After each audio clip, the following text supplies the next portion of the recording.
Olá, de volta à nossa apresentação tradicional. Eu hoje vou falar sobre sucessão presidencial aqui e na América Latina. E não posso deixar de registrar essa manchete aqui do Globo quando diz que gasolina sobe pela quinta semana seguida e máxima chega a 7,99.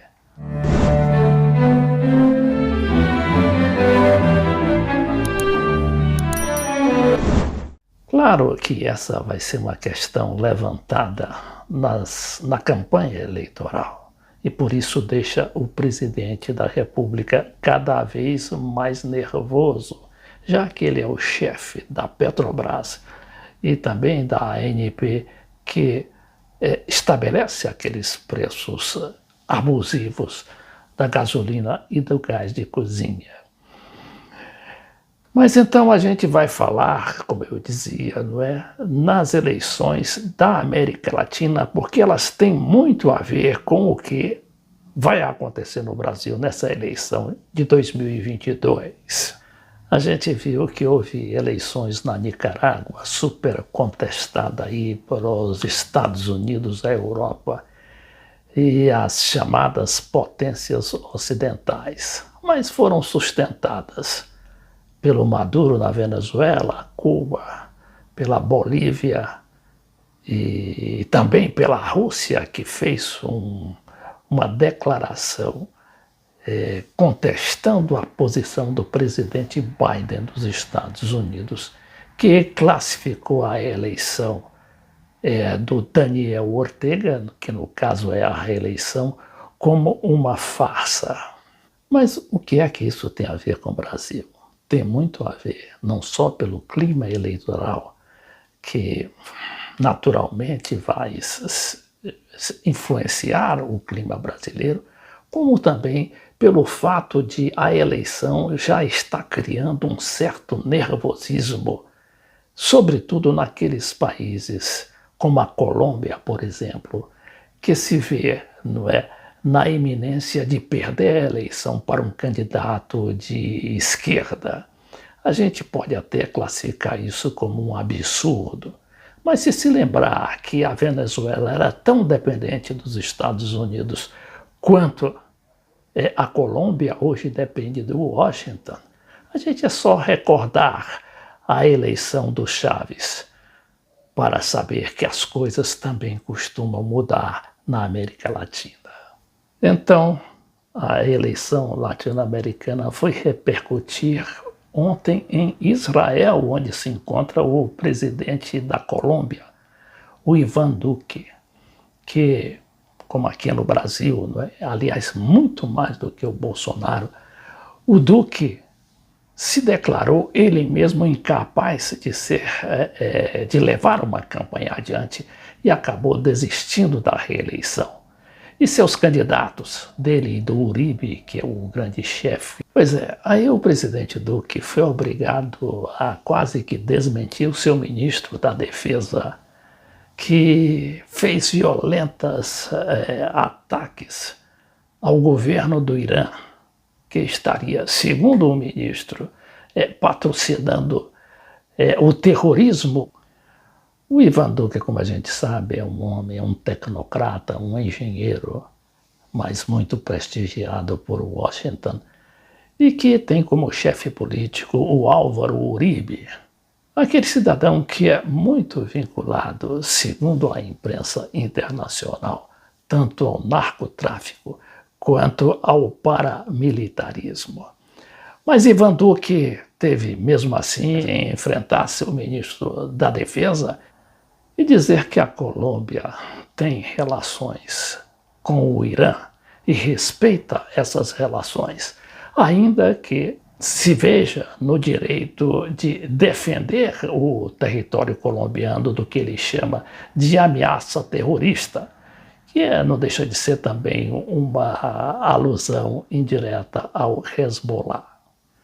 Mas isso, na verdade, só serve para exemplificar e para ilustrar o nervosismo que tem não só o Ivan Duque como o ministro da Defesa, o Molano, como o próprio Álvaro Uribe, do receio de perder a eleição, porque seus candidatos não conseguem atingir 5% do apoio do eleitorado, enquanto o candidato das esquerdas, o senador Gustavo Petro, desponta ali entre 26% e 30%. A Colômbia ainda não se manifestou oficialmente sobre as eleições na Nicarágua, mas é claro que ela também condena o atual presidente Daniel Ortega e seus métodos eleitorais. Mas isso serviu também para que o presidente da Venezuela, o Nicolás Maduro, atacasse os governos dos Estados Unidos e da Espanha pelas críticas ao Daniel Ortega.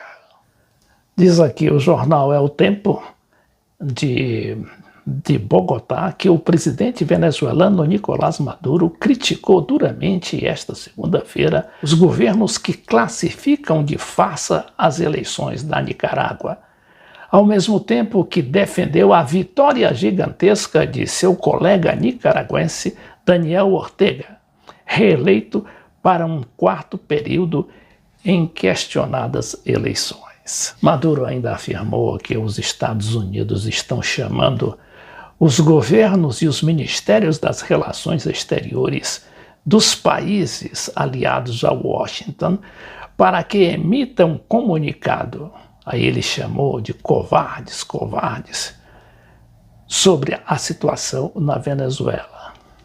O mandatário chavista, cuja eleição em 2018 também foi desconhecida pelos Estados Unidos,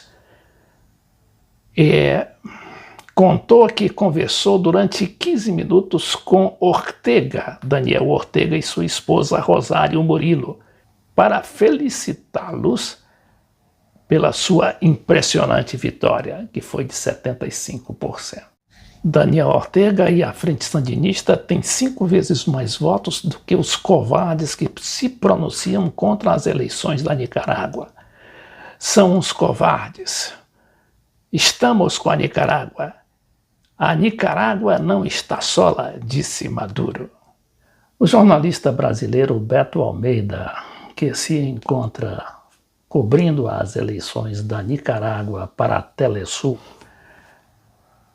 Los saludos que vêm do presidente Nicolás Maduro, da Venezuela, parabenizando Daniel Ortega por essa vitória. Ele também se referiu às eleições, quer dizer, às declarações do ministro das Relações Exteriores da Rússia, que também foi muito contundente no apoio a Daniel Ortega.